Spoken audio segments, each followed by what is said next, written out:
Hello, I'm Jacqui Bausk. I grew up in Sudbury. I graduated from Sudbury High School, the next to last year of Sudbury High School.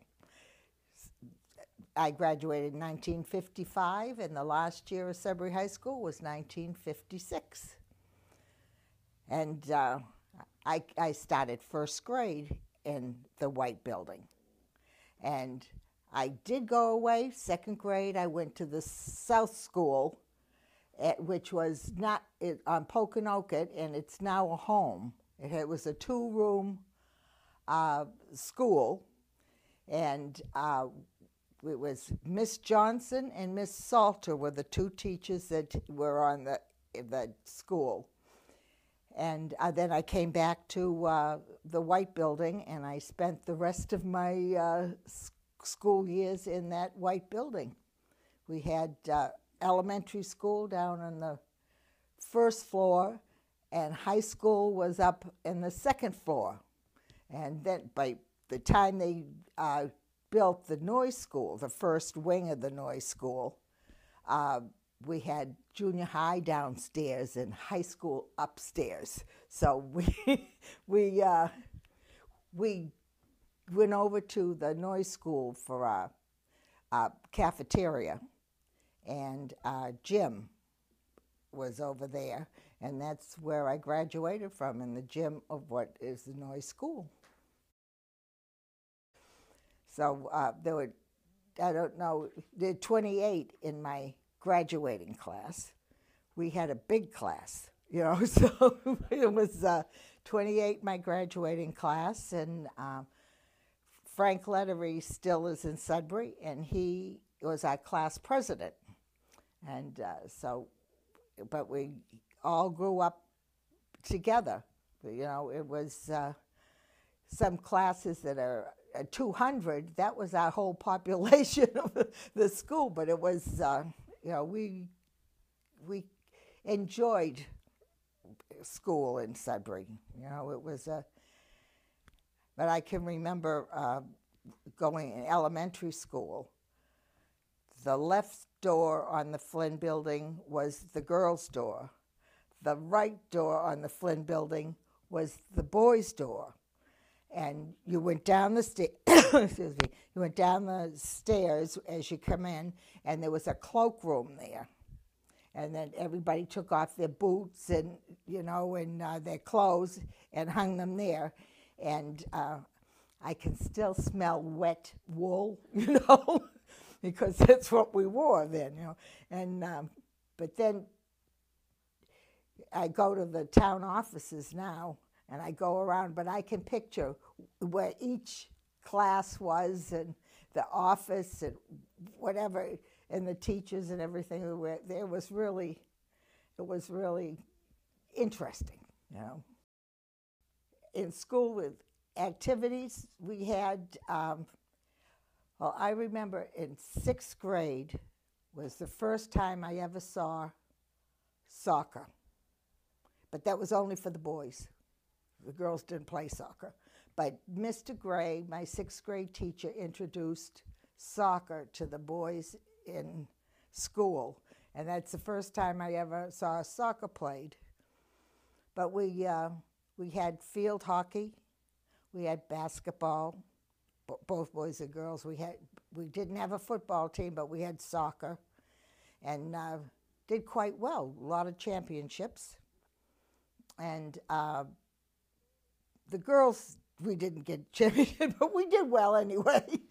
And the activities, we had a variety show a variety show once a year, and we had a senior play every year. And everybody took part in the whole school took part. We figured the more people, students that were in the activities, the more parents who would come, you know. So we were very fortunate in school. Our art teacher was Lauren Coleman, and he was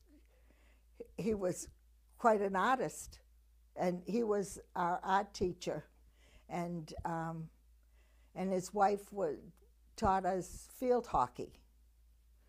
And I'm trying. But Lauren Coleman once asked me. He said, "How come your brothers can do so well in art, and yours you keep painting and everything turns out dark gray?" Because I just wanted to add more color and more color, but it was just muddy after a while. But my two brothers did go to art school, so I mean, but he couldn't understand how I'm in the middle and I didn't paint as well, but he was a nice man, and he's still alive, and he keeps in touch with one of the women we went to school with.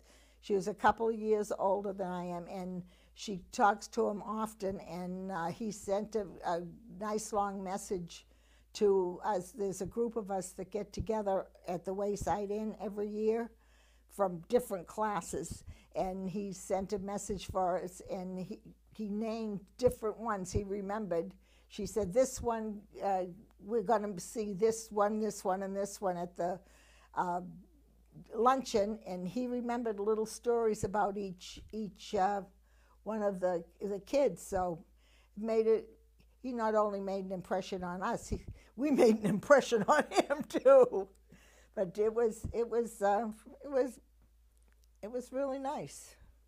In school we had music, the same as the kids do now, but the music teacher would come to our classroom, and we didn't have an area for music. And then Mr. Coleman would come to teach art, and then we had the Reinhardt teacher come in and teach us our penmanship once a week. We start with the ovals and go on, and but we all had to learn the Reinhardt method. I don't think people write in script anymore, but it was one of the routines we had at school.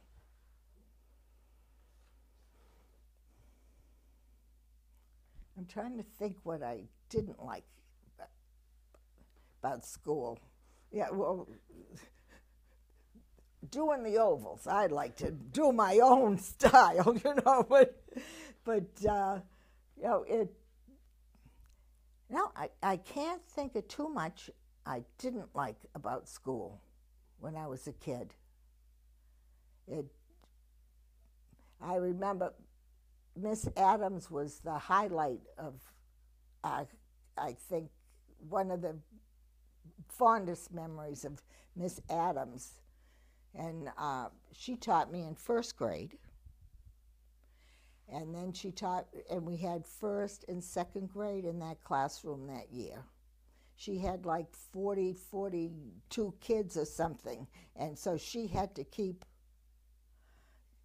everybody under control. She would pinch your ear or the knuckles with the ruler. I mean, now it would be called abuse, but it kept us in line when you had so many kids, But recess, she would come out and play with us.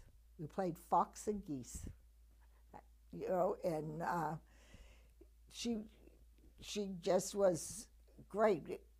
And but I remember if you chewed gum, you had to put the gum on the end of your nose and stand in front of the room. Yeah, and you felt like an idiot, but it was better than when you were really naughty and she made you sit under the desk, the knee well of her desk, You have to sit in there. I didn't have to do that, but I had to do the gum on the end of my nose. But she was a special lady. And then I had her in third grade. And then she had to leave teaching because she didn't have a four-year degree. I think she might have had a 2-year or something. So she went to Framingham normal school, and she got her degree and came right back and taught for years and years after that. But she was She was a sweet, sweet lady. I had typhoid fever as a child, and when I did come home from the hospital, she was over every single day to help me with a lesson. And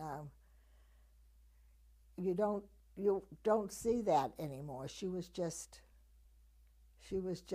a sweet, sweet lady. I think that's why I love redheads now, because she had red hair when she was younger, so I think that's why I like redheads.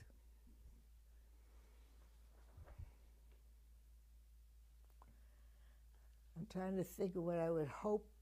I would hope the next generation of kids in Sudbury enjoy Sudbury as much as I did. I always say I've lived in like 4 different Sudburys, all in the same place. I don't move. Sudbury evolves, but I've enjoyed every stage that Sudbury has evolved. I enjoyed my childhood best of all in Sudbury, but I mean, as it goes on, and I hope my grandchildren, I have great granddaughter that's in the Sudbury school system now. So it was my brothers and I were in the Sudbury school system. My children were in the Sudbury school system. I had some grandchildren in the Sudbury school system. Now I have a great granddaughter. She's in preschool, and so she loves it. And I just hope they all, continue to love Sudbury. Like, she comes home from school and her little face just lights up when she tells you about school. She loves it, and it's nice to see all the different generations grow up and